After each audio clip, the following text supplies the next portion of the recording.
বন্ধুরা, এই গল্পটি এমন এক দম্পতির যাদের জীবনের পথে ভুল বোঝাবুঝি ও অহংকার এসেছিল বাধা হয়ে, কিন্তু একটি জরুরি মুহূর্তে তাদের হৃদয় আবার এক হয়েছিল। একটি হাসপাতাল যেখানে স্বামী ডাক্তার হিসাবে কাজ করতেন, সেখানেই তার তালাকপ্রাপ্তা স্ত্রী ভর্তি হন তার সন্তান প্রসবের জন্য। কিন্তু হাসপাতালে পৌঁছনোর পর তিনি তীব্র ব্যথায় চিৎকার করে কাঁদতে শুরু করেন, পা ঠুকে ঠুকে কান্নায় ভেঙে পড়েন। সেই মুহূর্তে ডাক্তার স্বামী দৌড়ে তার কাছে আসেন এবং তাকে দেখে তিনি নিজেও চমকে যান, কারণ সেই মহিলা আর কেউ নন, তাঁরই তালাকপ্রাপ্তা স্ত্রী। এই গল্পে রয়েছে ভালোবাসা, ত্যাগ, ভুল বোঝাবুঝি এবং একটি নতুন শুরুর আশা। আসুন জেনে নিই এই দম্পতির জীবনের অজানা কাহিনী। কিন্তু বন্ধুরা, গল্পে ডুব দেবার আগে একটি ছোট্ট অনুরোধ। যদি আপনারা আমাদের এই গল্পের পাতায় প্রথমবার এসে থাকেন, তাহলে আমাদের পাতাটি ফলো করে নিন। গল্পটি ভালো লাগলে একটি হৃদয় দিয়ে আমাদের উৎসাহিত করুন, যাতে আমরা এমনই আকর্ষণীয় গল্প আপনাদের জন্য নিয়ে আসতে পারি। বন্ধুরা, এটি হিমাচল প্রদেশের একটি সত্যি গল্প। আর বন্ধুরা, হিমাচল প্রদেশে বিজয় শর্মা নামে একজন ব্যক্তি থাকতেন, যিনি সরকারি বিভাগে একজন কর্মচারী ছিলেন। আর বন্ধুরা, তার একটি মেয়ে ছিল, যার নাম ছিল প্রিয়া। বন্ধুরা, প্রিয়া তার কলেজের পড়াশোনা করছিল, কারণ বন্ধুরা, যিনি বিজয় শর্মা ছিলেন, তিনি তার একমাত্র মেয়েকে খুব ভালোবাসতেন। তার আর কোনো ছেলে ছিল না, তাই তিনি তার মেয়ে প্রিয়াকে খুব আদর করে বড় করতেন। আর বন্ধুরা, আপনারা তো জানেনই, এটা কারোর কাছে লুকোনোর বিষয় নয়, যে যাদের একটি সন্তান থাকে তারা তাদের সন্তানকে খুব ভালোবাসেন এবং অনেক আদর করে বড় করেন। যদি সেই সন্তান কোনো ভুলও করে, তবুও তার মা বাবা তাকে ভালোবাসেন, তাকে বেশি বকেন না। আর বন্ধুরা, এই কারণেই যাদের একটি সন্তান থাকে তারা প্রায়ই বকে যায়। কিন্তু বন্ধুরা, যে প্রিয়া ছিল, সে ইন্টার পাস করার পর গ্র্যাজুয়েশনের পড়াশোনা শুরু করে। তখন তার শখও অনেক বড় বড় হয়ে যায়, কারণ বন্ধুরা, প্রিয়ার বাবার কাছে অনেক টাকা পয়সা ছিল, কোনো কিছুরই কোনো অভাব ছিল না। তাই বন্ধুরা, যে প্রিয়া ছিল, সে 2 হাতে চোখ বন্ধ করে টাকা উড়াত, দামি দামি গাড়িতে ঘুরত। তার শখ ছিল রাতে বন্ধুদের সঙ্গে পার্টি করা, দামি দামি বড় বড় রেস্তোরাঁয় খাওয়া, দামি মোবাইল ব্যবহার করা। কিন্তু বন্ধুরা, তার বাবা তাকে বাধা দিতেন না, তাকে টোকেন না, যা যা সে চাইত তাকে এনে দিয়ে দিতেন। এখন বন্ধুরা, এইভাবে কিছুদিন সময় কেটে যায়। তখন প্রিয়ার গ্র্যাজুয়েশনও শেষ হয়ে যায়। তখন বন্ধুরা, বিজয় শর্মাজি ভাবেন যে এখন আমাদের মেয়ে বড় হয়ে গেছে, কেননা একটা ভালো ছেলে দেখে তার বিয়ে দেওয়া যায়। এখন বন্ধুরা, এই সব ভেবে বিজয় শর্মাজি তার মেয়ে প্রিয়ার কাছে যান, তাকে জিজ্ঞেস করেন যে বেটি, এখন তুমি বড় হয়ে গেছ, এখন আমরা তোমার বিয়ে দিতে চাই, এ ব্যাপারে তুমি কি বলতে চাও, তোমার কি মত? তখন বন্ধুরা, প্রিয়া তার বাবাকে বলে যে আমি এখন বিয়ে করতে চাই না, কারণ আমি এখন আরও পড়াশোনা করতে চাই এবং জীবনে একজন সফল মানুষ হতে চাই, আরও পড়াশোনা করতে চাই। তখন বন্ধুরা, বিজয় শর্মাজি বলেন যে বেটি, আমি তোমাকে পড়াশোনার জন্য বারণ করছি না, তুমি তোমার শ্বশুরবাড়িতে থেকেও পড়াশোনা করতে পারো, কারণ যে ছেলের সঙ্গে আমি তোমার বিয়ে ঠিক করব, তার সঙ্গে আমি প্রথমেই এই কথাই বলবো, যদি তুমি আমার মেয়েকে পড়াশোনা করতে দাও, তবেই আমি তোমার সঙ্গে তার বিয়ে দেব, নইলে দেব না। যদি সেই ছেলে পড়াশোনার জন্য রাজি হয়, তবেই তোমার বিয়ে তার সঙ্গে করাবো। এখন বন্ধুরা, যখন প্রিয়া তার বাবার মুখ থেকে এই কথা শোনে, তখন সেও বিয়ে করতে রাজি হয়ে যায়। তখন বন্ধুরা, প্রিয়ার বাবা বিজয় শর্মাজি তারই এক বন্ধুর ছেলের সঙ্গে তার বিয়ে ঠিক করে দেন। বন্ধুরা, সেই ছেলের নাম ছিল অমিত। আর বন্ধুরা, অমিতের বাবার নাম ছিল রাজেন্দ্র সিং। বন্ধুরা, রাজেন্দ্র সিংজি ছিলেন কৃষক, তিনি কোনো সরকারি কর্মচারী বা অফিসার ছিলেন না। তাই রাজেন্দ্র সিংজি একটা সাধারণ জীবনযাপন করতেন, তার বড় বড় শখও ছিল না, তিনি খুব সাধারণ ধরনের মানুষ ছিলেন।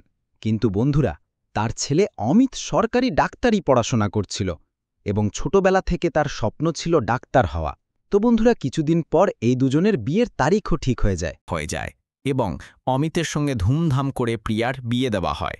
কিন্তু বন্ধুরা, যখন প্রিয়া তার শ্বশুর বাড়িতে পৌঁছায়, তখন তার সেই পুরনো শখ ছিল ভালো ভালো হোটেলে গিয়ে দামি দামি খাবার খাওয়া, বড় বড় গাড়িতে ঘোরা, দামি দামি পোশাক পরা, দামি ফোন ব্যবহার করা, ছোট ছোট পোশাক পরা। কিন্তু বন্ধুরা, এই বিষয়টা অমিত এবং তার মা বাবার কাছে খুব খারাপ লাগত। তারা প্রায়ই প্রিয়াকে বলতো, দেখো প্রিয়া, তুমি এই বাড়ির বউ, এই বাড়ির মেয়ে নাও। এমনকি এই বাড়ির মেয়ে হলেও সে মর্যাদার কথা ভাবত, নিজের মা বাবার সম্মান করত এবং সে যদি কিছু করত তাহলে পর্দার আড়ালে করত। কিন্তু তুমি বউ হয়ে এত ছোট ছোট পোশাক পরো, বড় বড় শখ পালো। আমরা তোমার এত বড় বড় শখ পূরণ করতে পারবো না। আমরা কৃষক মানুষ। তুমি তো জানো আমাদের ছেলে ডাক্তারি পড়ছে, প্রতি মাসে তাকে কিছু টাকা পাঠাতে হয়। তাই আমরা হাত জোড় করে তোমাকে অনুরোধ করছি, তুমিও আমাদের মতো মধ্যবিত্ত পরিবারের মতো থাকো, বেশি বড় বড় শখ পালো না। এখন বন্ধুরা, এই সব কথা শুনে প্রিয়া খুব রেগে যেত, তার খুব খারাপ লাগতো। তখন প্রিয়া বলতো, আমি এভাবে তোমাদের বাড়িতে থাকতে পারবো না। যদি তোমরা আমাকে এই বাড়িতে রাখতে চাও তাহলে আমার সব ইচ্ছা পূরণ করো, আমার খুশি পূরণ করো, তবেই আমি তোমাদের সঙ্গে থাকব। এখন বন্ধুরা, এই কথা শুনে অমিতের বাবা খুব অবাক হয়ে যান এবং প্রিয়ার একটি কথারও জবাব দেন না, চুপচাপ নিজের ঘরে চলে যান। ফোন তুলে অমিতের বাবা বিজয় শর্মাজিকে ফোন করেন। তাকে বলেন, বিজয় শর্মাজি, তোমার মেয়ে এখানে কারোর কথা মানে না। এখানে সে ছোট ছোট পোশাক পরে, বড় বড় শখ রাখে। তখন বন্ধুরা, বিজয় শর্মাজি বলেন, দেখো আমার একমাত্র মেয়ে, আমরা তাকে অনেক আদর করে বড় করেছি। আমার মেয়ের কোনো রকম কষ্ট হওয়া উচিত নয়। তার যা যা শখ, যা যা ইচ্ছা, যা যা দাবি, তা তোমরা পূরণ করো। তাই তো আমরা আমাদের মেয়ের বিয়ে তোমাদের বাড়িতে দিয়েছি, যাতে সে সেখানে সুখে থাকতে পারে। এখন বন্ধুরা, এই কথা শুনে রাজেন্দ্র সিংজি খুব বেশি বিরক্ত হয়ে যান। আর বন্ধুরা, রাজেন্দ্র সিংজি ভাবতে শুরু করেন যে এর মা বাবা এটাকে মাথায় তুলে রেখেছে, তাই সে আমাদের কথা মানে না, আমাদের কথার মূল্য দেয় না। এখন বন্ধুরা, এভাবে সেই বাড়িতে ধীরে ধীরে ঝগড়া শুরু হয়, আর প্রিয়ার বিয়ের 6 মাস পেরিয়ে যায়। কিন্তু বন্ধুরা, এদিকে অমিত অন্য শহরে থেকে তার পড়াশোনা করছিল এবং দিনরাত পড়াশোনা করত, যাতে দ্রুত তার ডাক্তারি ডিগ্রি পায় এবং তার স্বপ্ন পূরণ হয়। বন্ধুরা, অমিত দেখতে খুব সুন্দর ছিল, কিন্তু পড়াশোনাতেও খুব হুঁশিয়ার ছিল। বন্ধুরা, অমিতের বাড়িতে প্রিয়া থাকতে থাকতে যখন 6 মাস পেরিয়ে যায়, তখন বন্ধুরা, অমিত এবং প্রিয়ার মধ্যে প্রায়ই ঝগড়া হতো। কারণ বন্ধুরা, অমিত সব সময় প্রিয়াকে বলতো, প্রিয়া, তুমি মা বাবার সামনে এত ছোট ছোট পোশাক পরে থেকো না, বাইরে খেতে যাও সেটা বন্ধ করো, সারাদিন তুমি ফোনে লেগে থাকো, ফোনে কম কথা বলো, তাহলে অন্তত মাঝে মাঝে মা বাবার সঙ্গে বসে কথা বলো। আমার মা বাবার তোমার এই সব আচরণ একদম পছন্দ নয়। কিন্তু বন্ধুরা, যখন প্রিয়া এই কথা শুনত, তখন সে এই কথা বোঝার চেষ্টা করত না এবং উল্টে অমিতের উপর রাগ করত। বন্ধুরা, প্রিয়া প্রায়ই তার স্বামীর কাছে দাবি করত যে তুমি আমাকে ঘুরতে নিয়ে যাও। কিন্তু বন্ধুরা, অমিত তাকে কোথাও ঘুরতে নিয়ে যেত না এবং তার বড় বড় শখও পূরণ করত না। যেভাবে তার মা বাবা তাকে বাড়িতে রাখত, প্রিয়াকেও ওইভাবে সেখানে থাকতে হতো। বন্ধুরা, অমিত প্রিয়াকে বলতো, দেখো, আমরা মধ্যবিত্ত পরিবারের মানুষ, যেভাবে আমার মা বাবা কম টাকায় বাড়িতে থেকে চলেন, তুমিও সেভাবে চলতে হবে। তখন বন্ধুরা, প্রিয়া অমিতকে বলতো, দেখো অমিত, আমার পক্ষে এটা সম্ভব নয়। যদি তুমি ভাবো যে তোমার মা বাবা সারাদিন বাড়িতে থাকেন, চুপচাপ বসে থাকেন, বাড়ির কাজ করেন, আমিও তাই করব, তাহলে আমার পক্ষে এটা সম্ভব নয়। কারণ বন্ধুরা, প্রিয়া তার বড় বড় শখ অমিতের কাছে পূরণ করতে চাইত, আর অমিত এটা করতে চাইত না। আর এই কারণেই বাড়িতে ক্রমাগত ঝগড়া হতো এবং অমিতের সঙ্গেও ঝগড়া হতো। কিন্তু বন্ধুরা, যখন 6 মাস সময় পেরিয়ে যায়, তখন প্রিয়া জানতে পারে যে সে গর্ভবতী হয়েছে। তখন বন্ধুরা, প্রিয়া তার বাবাকে ফোন করে এবং তাকে বলে, বাবা, আমি এই বাড়িতে আর 1 মিনিটও থাকতে পারবো না, কারণ এদের থাকার ধরন আমাদের মতো নয়। বাবা, জানি না কোন ক্ষুধার্ত নগ্ন মানুষের বাড়িতে আপনি আমার বিয়ে দিয়েছেন। এরা আমার সম্মান করে না, আমার ইচ্ছাগুলো পূরণ করে না, এরা আমাকে খুশিও রাখতে পারে না। এখন বন্ধুরা, এই কথা শুনে প্রিয়ার বাবা তাকে কিছু বলেন না, তাকে নিজের বাড়িতে ডেকে নেন এবং তাকে বসিয়ে বোঝান। তাকে বলেন, বেটা, তুমি চিন্তা করো না, কিছুদিন পর অমিত এবং তার বাড়ির লোকেরা যখন তোমার সঙ্গে থাকতে শুরু করবে, তখন তারা তোমাকে বুঝতে শুরু করবে, তারা তোমাকে কিছু বলবে না, তখন তোমার জীবন খুব সহজে কাটতে শুরু করবে। কিন্তু বন্ধুরা, প্রিয়া তার বাবার কথা বোঝার জন্য প্রস্তুত হয় না। কিন্তু বন্ধুরা, যখন প্রিয়া তার বাবার বাড়িতে থাকতে শুরু করে, তখন তার বড় বড় শখ ছিল এবং তার যে অভ্যাস ছিল সে তা ভুলতে পারেনি। তার অভ্যাস তখনও একই রকম ছিল। এখন বন্ধুরা, এই কারণে যখন সে তার বাবার বাড়িতে থাকতে শুরু করে, তখন সে তার বন্ধুদের বাড়িতে ডাকে, তাদের সঙ্গে বাইরে রাত পর্যন্ত ঘুরতে যেত। আর বন্ধুরা, প্রিয়া তখন ভুলে গিয়েছিল যে তার বিয়ে হয়ে গেছে এবং তার পেটে একটি সন্তান বড় হচ্ছে। কিন্তু বন্ধুরা, এর পরেও প্রিয়া তার ছেলে বন্ধুদের সঙ্গে হোটেলে যেত, তাদের সঙ্গে রাত কাটাতো এবং বড় বড় রেস্তোরাঁয় খেতে যেত, বড় বড় গাড়িতে ঘুরত। আর বন্ধুরা, একভাবে দেখতে গেলে প্রিয়া এই সব কাজ ছোটবেলা থেকে করত, তার এই অভ্যাস হয়ে গিয়েছিল, বা সহজ ভাষায় বললে এই সব কাজ করতে তার খুব ভালো লাগত। এখন বন্ধুরা, এভাবে ধীরে ধীরে সময় কেটে যায় এবং অমিত খুব মন দিয়ে তার ডাক্তারি পড়াশোনা করে। তখন বন্ধুরা তার পরিশ্রম একদিন ফল দেয় এবং ডাক্তারি পড়াশোনা সে পাশ করে ফেলে। আর বন্ধুরা তাকে ট্রেনিংয়ের জন্য পাঠানো হয়।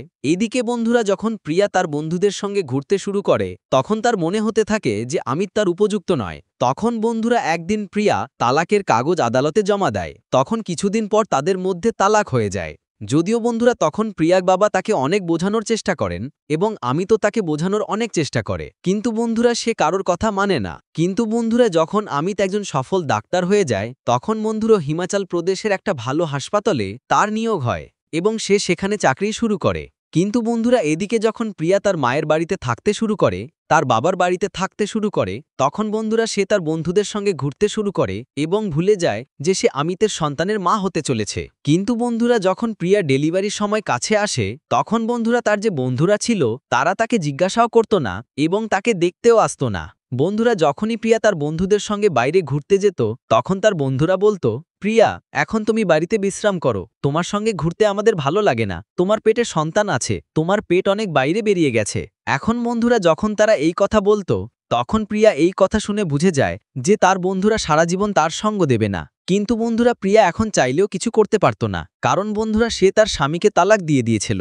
কারণ বন্ধুরা তার যে বন্ধুরা ছিল তারা তাকে উস্কে দিয়েছিল যে তোমার স্বামী তো সাধারণ ছেলে, ঘুরতে ফিরতে পছন্দ করে না, সে তোমাকে সারা জীবন বাড়িতে রাখবে, তোমাকে ঘুরতে নিয়ে যাবে না, তোমাকে আনন্দ করতে দেবে না। তাই এই সবের ফাঁদে পড়ে সে তার স্বামীর কাছ থেকে তালাক নিয়ে নেয়। এখন বন্ধুরা এভাবে ধীরে ধীরে সময় কেটে যায়। তখন প্রিয়া একেবারে একা পড়ে যায় এবং তার বাবার বাড়িতে থাকতে শুরু করে। কিন্তু বন্ধুরা যখন নবম মাস শুরু হয় তখন তার পেটে খুব বেশি ব্যথা শুরু হয়। তখন তার বাবা তাড়াতাড়ি বাড়িতে অ্যাম্বুলেন্স ডেকে আনেন এবং তাড়াতাড়ি তাকে হাসপাতালে ভর্তি করান। কিন্তু বন্ধুরা যখন প্রিয়া অ্যাম্বুলেন্স থেকে নেমে হাসপাতালে ঢুকতে যায় তখন তার ব্যথা আরও বেড়ে যায় এবং জোরে জোরে চিৎকার করে কাঁদতে শুরু করে।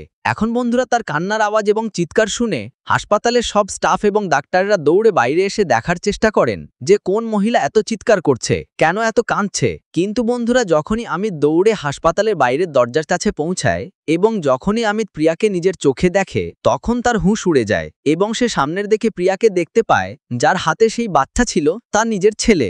এখন বন্ধুরা প্রিয়ার হাতে সেই বাচ্চাটা নিজের ছেলেকে দেখে অমিত বন্ধুরা একটু হতভম্ব হয়ে যায়। তার চোখ থেকে হঠাৎ করে অশ্রু ঝরতে শুরু করে। তখনই বন্ধুরা অমিত সব নার্সদের বলে, তোমরা তাড়াতাড়ি ডেলিভারি ওয়ার্ডে গিয়ে সব ব্যবস্থা করো, আমি এখনই এটাকে নিয়ে আসছি। এখন বন্ধুরা এভাবে অমিত প্রিয়াকে একজন মহিলা ডাক্তারের হাতে তুলে দেয় এবং তাকে হাত জোর করে অনুরোধ করে, ডাক্তার সাহেব, আমার স্ত্রী, আপনি এর প্রাণ বাঁচান, এর খুব কষ্ট হচ্ছে, তাড়াতাড়ি এর ডেলিভারি করিয়ে দিন। এখন বন্ধুরা এভাবে তাড়াতাড়ি সেই মহিলা ডাক্তার ডেলিভারি ওয়ার্ডে নিয়ে যান। তখন জানা যায় যে প্রিয়ার শরীরে রক্ত খুব কম, আর যতক্ষণ তার শরীরে রক্ত না দেওয়া হবে ততক্ষণ ডেলিভারি হবে না। এখন বন্ধুরা এই কথা শুনে অমিত খুব অবাক হয়ে যায়। আর বন্ধুরা অমিতের শ্বশুর বিজয় শর্মাজি, যিনি প্রিয়ার বাবা ছিলেন, যখনই কথা শুনেন তখন তিনিও খুব অবাক হয়ে যান এবং তাড়াতাড়ি ব্লাড ব্যাঙ্কে যান। কিন্তু বন্ধুরা প্রিয়ার যে ব্লাড গ্রুপ ছিল তা ব্লাড ব্যাঙ্কেও পাওয়া যায় না। এখন বন্ধুরা যখন বিজয় শর্মাজি সেখানে রক্ত পান না তখন তিনি খুব বেশি বিরক্ত হয়ে যান। তখনই বন্ধুরা সেই মহিলা ডাক্তার তার বাবার কাছে এসে বলেন, যদি 1 ঘন্টার মধ্যে রক্তের ব্যবস্থা না হয় তাহলে আপনার মেয়ের প্রাণ চলে যাবে এবং তার পেটে যে সন্তান আছে তারও প্রাণ চলে যাবে। এখন বন্ধুরা এই কথা শুনে বিজয় শর্মাজি একেবারে ঘাবড়ে যান, কারণ তিনি তার একমাত্র মেয়েকে হারাতে চান না।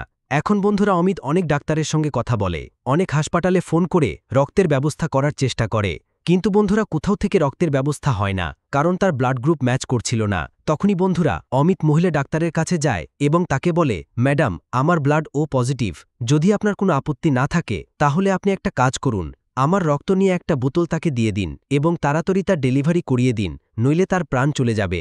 তখন বন্ধুরা মহিলা ডাক্তার বলেন, ঠিক আছে। এখন বন্ধুরা এভাবে অমিত তার পাশে একটা টেবিলে শুয়ে পড়ে এবং প্রিয়াকে 1 বোতল রক্ত দেয়। তখনই তার ডেলিভারি হয় এবং প্রিয়া একটি ছেলের জন্ম দেয়। যখন সেই ছেলে জন্মায় তখন বন্ধুরা অমিত সেখান থেকে উঠে তার কেবিনে গিয়ে বসে এবং তার কাজ শুরু করে। এখন বন্ধুরা এইভাবে 2-3 ঘন্টা সময় কেটে যায় এবং যখন সন্ধ্যা হয় তখন বন্ধুরা প্রিয়ার জ্ঞান ফিরে আসে। আর যখন জ্ঞান ফিরে আসে তখন প্রিয়া তার পাশে তার সন্তানকে দেখে খুব খুশি হয়। বন্ধুরা যে ছেলে জন্মেছিল সে দেখতে খুব সুন্দর ছিল এবং দেখতে একেবারে অমিতের মতো ছিল। তখনই বন্ধুরা প্রিয়া সেই মহিলা ডাক্তারকে ধন্যবাদ দেয় এবং তাকে বলে, ডাক্তার ম্যাডাম, আপনি না থাকলে আমারও প্রাণ চলে যেত এবং আমার সন্তানেরও প্রাণ চলে যেত। আপনি আমার সন্তানকে এই পৃথিবীতে সুস্থভাবে আনার জন্য এবং আমার প্রাণ বাঁচানোর জন্য আমি আপনার কাছে খুব কৃতজ্ঞ। তখন বন্ধুরা মহিলা ডাক্তার বলেন, বেটি, তুমি আমাকে ধন্যবাদ দিও না, তুমি সেই ডাক্তার সাহেবকে ধন্যবাদ দাও যিনি তোমাকে রক্ত দিয়েছেন, নিজের শরীর থেকে 1 বোতল রক্ত দিয়েছেন। সময় মতো তোমাকে রক্ত না দিলে তোমার প্রাণ চলে যেত। এখন বন্ধুরা প্রিয়া মহিলা ডাক্তারকে বলে, ম্যাডাম আপনি আমাকে তার সঙ্গে দেখা করিয়ে দিন, তাকে এখানে ডেকে আনুন, আমি তাকে দেখতে চাই, তার সঙ্গে কথা বলতে চাই এবং তাকে ধন্যবাদ দিতে চাই। এখন বন্ধুরা অমিত সেখানে আসতে চায়নি, কিন্তু বন্ধুরা সে নিজেকে থামাতে পারে না এবং তার সন্তানকে দেখে নিজেকে থামাতে পারে না। যখন সে ডেলিভারি ওয়ার্ডে ঢোকে তখন প্রিয়া তার চোখের সামনে অমিতকে দেখে খুব অবাক হয়ে যায়, তার চোখ একেবারে খোলা থেকে যায়, সে একেবারে চমকে যায়। তখনই বন্ধুরা প্রিয়া মহিলা ডাক্তারকে বলে, ডাক্তার সাহেব, এ তো আমার তালাকপ্রাপ্ত স্বামী, আপনি তাকে এখানে কেন নিয়ে এসেছেন? তাকে তাড়াতাড়ি বাইরে নিয়ে যান। তখন বন্ধুরা মহিলা ডাক্তার বলেন, এই তো তোমাকে রক্ত দিয়েছেন, যদি তিনি না থাকতেন তাহলে তোমার প্রাণ চলে যেত। এখন বন্ধুরা এই কথা শুনে প্রিয়ার চোখ থেকে হঠাৎ অশ্রু ঝরতে শুরু করে। একদিকে তার পাশে তার সন্তান ঘুমিয়েছিল এবং অন্যদিকে তার চোখের সামনে তার তালাকপ্রাপ্ত স্বামী দাঁড়িয়েছিল। তখন প্রিয়া তাকে দেখে ফুপিয়ে ফুপিয়ে কাঁদতে শুরু করে। বন্ধুরা প্রিয়া ভাবে যে অমিত আমার প্রাণ বাঁচিয়েছে এবং আমি তার সঙ্গে কতটা খারাপ ব্যবহার করছিলাম, আমি তাকে গরিব ক্ষুধার্ত নগ্ন বলতাম এবং সে এইভাবে আমার সাহায্য করেছে, আমার বাঁচিয়েছে। বন্ধুরা এত কিছু ভেবে প্রিয়া খুব লজ্জিত হয়ে যায় এবং হাত জোর করে অমিতের পায়ে পড়ে ফুপিয়ে ফুপিয়ে কাঁদতে শুরু করে। তখনই বন্ধুরা অমিত প্রিয়াকে বলে, দেখো প্রিয়া, তোমার পা ধরে কাঁদার দরকার নেই, তোমার মা বাবা তোমাকে যে সংস্কার দিয়েছিল তুমি তার অনুযায়ী চলছিলে, এতে তোমার কোনো দোষ নেই। কিন্তু এখন তোমার সন্তান সুস্থভাবে জন্মেছে এবং তুমিও সুস্থ আছো, তুমি চিন্তা করো না, খুব তাড়াতাড়ি তুমি সুস্থ হয়ে যাবে এবং কিছুদিন পর তোমাকে এখান থেকে ছেড়ে দেওয়া হবে। এখন বন্ধুরা এই কথা শুনে প্রিয়া আবার ফুপিয়ে ফুপিয়ে কাঁদতে শুরু করে। তখন অমিত সেখান থেকে চলে যেতে শুরু করে। তখন প্রিয়া তাকে বলে, অমিত থামো, তুমি কোথায় যাচ্ছ? আমি এই সন্তানকে নিয়ে এখন কোথায় যাব? এখন আমার তো কোনো ঠিকানাও নেই। তখন বন্ধুরা প্রিয়া হাত জোর করে অমিতকে বলতে শুরু করে, অমিত দেখো, আমাকে মাফ করে দাও, আমাকে তোমার সঙ্গে তোমার বাড়িতে নিয়ে যাও। তখন বন্ধুরা অমিত তাকে বলে, দেখো প্রিয়া, আমি ক্ষুধার্ত নগ্ন মানুষ, তোমাকে বাড়িতে নিয়ে গিয়ে তোমার শখ পূরণ করতে পারবো না। আর তোমার থাকার কথা তোমার বাবা আছেন না, তোমার দেখাশোনা করার জন্য, তোমার শখ পূরণ করার জন্য। তুমি তার বাড়িতে চলে যাও, সেখানে তোমার কোনো সমস্যা হবে না, সেখানে ছোট ছোট পোশাক পরে থাকো, তোমার বড় বড় শখ পূরণ করো। তাই আমি এখন তোমার সঙ্গে থাকতে চাই না, আমি তোমার এই অভ্যেসের জন্য ক্লান্ত হয়ে গেছি।